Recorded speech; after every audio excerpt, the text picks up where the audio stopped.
إن الحمد لله نحمده ونستعينه ونؤمن به ونتوكل عليه ونعوذ بالله من شرور أنفسنا ومن سيئات أعمالنا من يهده الله فلا مضل له ومن يضلل فلا هادي له ونشهد أن لا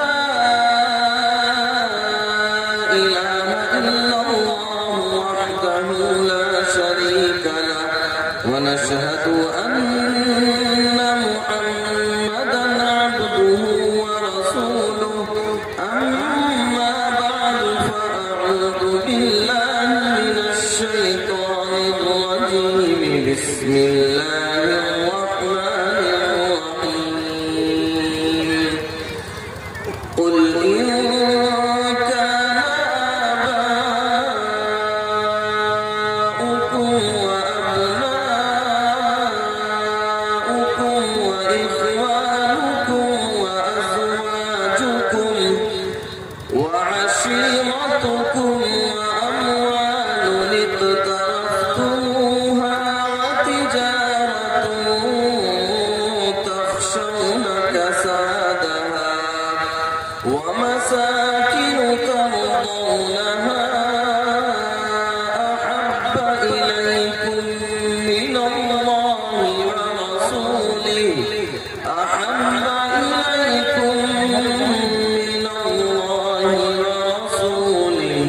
وجهاد في سبيله فتربصوا حتى يأتي الله بأمره وقال الله تبارك وتعالى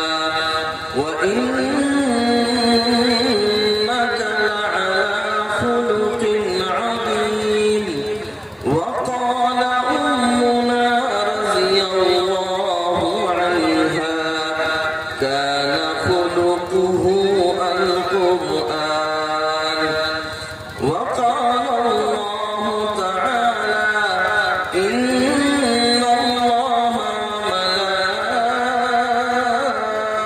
وملائكته يصلون على النبي يا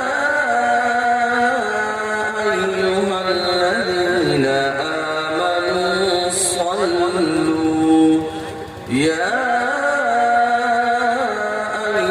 الذين آمنوا صلوا عليه وسلموا تسليما اللهم صل على محمد وعلى آل محمد كما صليت على إبراهيم وعلى آل إبراهيم إنك حميد مجيد اللهم بارك على محمد وعلى آل محمد كما باركت على إبراهيم وعلى آل إبراهيم إنك حميد مجيد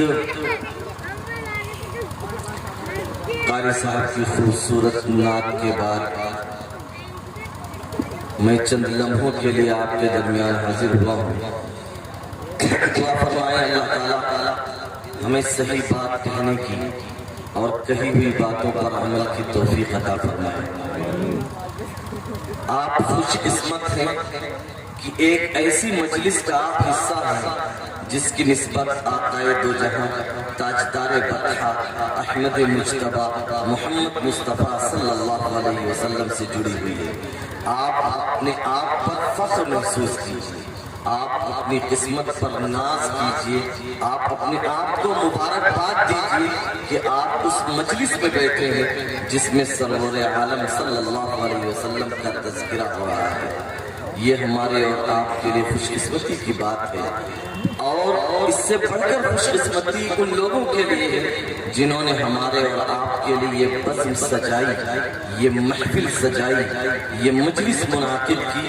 اللہ تعالیٰ ان تمام نوجوانوں کو، ان تمام لوگوں کو جنہوں نے اس بزم کو سجانے کے لیے، اس محفل کو زینت بخشنے کے لیے اور اس مجلس کو منعقد کرنے کے لیے بے پناہ قربانیاں دی، اللہ تعالیٰ تمام کی محنتوں کو قبول فرمائے۔ جناب محمد رسول اللہ صلی اللہ علیہ وسلم کے ہاتھوں سے جامع کوثر نصیب فرمائے، اور جنت الفردوس میں آپ کا قرب اور نزدیکی نصیب فرمائے۔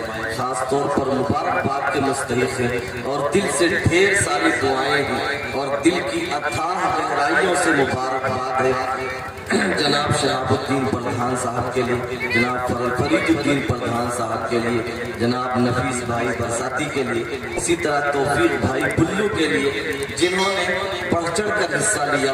اللہ تعالیٰ ان کی قربانیوں کو قبول فرمائے، ان کی نسلوں میں اللہ تعالیٰ دین کے جھنڈوں کو اٹھانے والے افراد کو پیدا فرمائے۔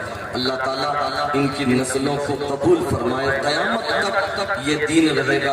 اللہ تعالیٰ ان کی نسلوں کو قیامت تک کے لیے دین کی خدمت کے لیے قبول فرمائے۔ اللہ کے محبوب حضرت محمد مصطفیٰ صلی اللہ علیہ وسلم ایک دن حجرہ شریفہ سے نکل کر آئے۔ جب آپ مسجد میں آئے، آپ جا رہے تھے نماز پڑھانے کے لیے، ایک صاحب نے کہا کہ اللہ کے نبی، متی قیام الساعہ، قیامت کب آئے گا؟ بظاہر سوال کا کوئی موقع نہیں ہے، آپ جا رہے ہیں نماز کے لیے، سوال یہ ہے کہ قیامت کب آئے گا۔ سوال یہ نہیں ہے کہ نماز میں کتنے فرض ہیں، وضو کن چیزوں سے ٹوٹ جاتا ہے، نماز میں کون سی چیزیں فرض ہیں، کون سی واجب ہے، کون سی مکروہ ہے، کون سی ناپسندیدہ ہے۔ سوال یہ ہے کہ قیامت کب آئے گا۔ اللہ کے رسول صلی اللہ علیہ وسلم نے کوئی جواب نہیں دیا، آپ آگے بڑھ گئے۔ جب آپ نماز سے فارغ ہوئے تو آپ نے پوچھا، این السائل قیام الساعہ، جو صاحب قیامت کے بارے میں سوال کر رہے تھے وہ ہے کہاں؟ انہوں نے کہا کہ اللہ کے نبی، میں نے پوچھا تھا قیامت کب آئے گا۔ اللہ کے رسول صلی اللہ علیہ وسلم نے ایک چبھتا ہوا سوال کیا۔ نوجوانوں یہ سوال سنیے، دیکھیے میں آپ کو بتاتا چلوں کہ کسی بھی قوم کی قسمت نوجوانوں کے ہاتھ میں ہوتی ہے۔ قوم کا دھارا، قوم کا رویہ نوجوان بدلتے ہیں، اور سماج میں انقلاب نوجوانوں کے ہاتھوں برپا ہوتا ہے۔ جب آدمی بوڑھا ہو جاتا ہے تو اس کے اولاد ہیں، اس کے پوتے ہیں، اس کی پوتیاں ہیں، اس کے نواسے ہیں، زندگی کے جنجال ہے جس میں وہ پھنس جاتا ہے۔ نوجوان کے سامنے ایک جذبہ ہوتا ہے، جب وہ ٹھان لیتا ہے تو پھر اس قوم کی تقدیر بدل جاتی ہے، قوم کی قسمت کے فیصلے ہو جایا کرتے ہیں۔ اس لیے میں اپنے نوجوان دوستوں سے خاص طور پر یہ گزارش کروں گا کہ تھوڑی دیر آپ تشریف رکھیں، انشاءاللہ اللہ تعالیٰ جو ہے وہ ہمارے اور آپ کے کام کی بات کہلوائے گا، یہ اللہ تعالیٰ سے امید ہے اور دعا بھی ہے۔ بہرحال آپ صلی اللہ علیہ وسلم نے ان سے پوچھا کہ یہ جو آپ قیامت کے بارے میں سوال کر رہے ہیں، ما اعددت لہا، قیامت کی تیاری تم نے کیا کی ہے؟ یہی سوال وہاں بنتا بھی تھا کہ قیامت جب آنی ہے آ جائے گی، یہ بتائیے کہ قیامت کی تیاری کیا ہے۔ انہوں نے جو جواب دیا مسلمانوں میں وہ جواب سنانا چاہتا ہوں۔ انہوں نے جواب دیا، اللہ کے نبی، میرے نام اعمال میں بہت سارے نمازیں نہیں ہیں، اے اللہ کے نبی میں بہت سارے روزوں کا مالک نہیں ہوں، اے اللہ کے نبی صلی اللہ علیہ وسلم میرے نام اعمال میں بہت ساری نیکیاں بھی نہیں ہیں، الا انی احب اللہ ورسولہ، لیکن میرے پاس ایک دولت ہے، اے اللہ کے نبی اس دولت کی بنیاد پر مجھے امید ہے کہ اللہ مجھے معاف فرما دے گا۔ وہ دولت یہ ہے کہ میں اللہ سے، اس کے رسول سے بے پناہ محبت کرتا ہوں۔ اللہ کے رسول صلی اللہ علیہ وسلم نے فرمایا، المرء مع من احب وانت مع من احببت، سنو آدمی جس سے محبت کرتا ہے قیامت میں اسی کے ساتھ اٹھایا جائے گا، تمہیں جس سے محبت ہے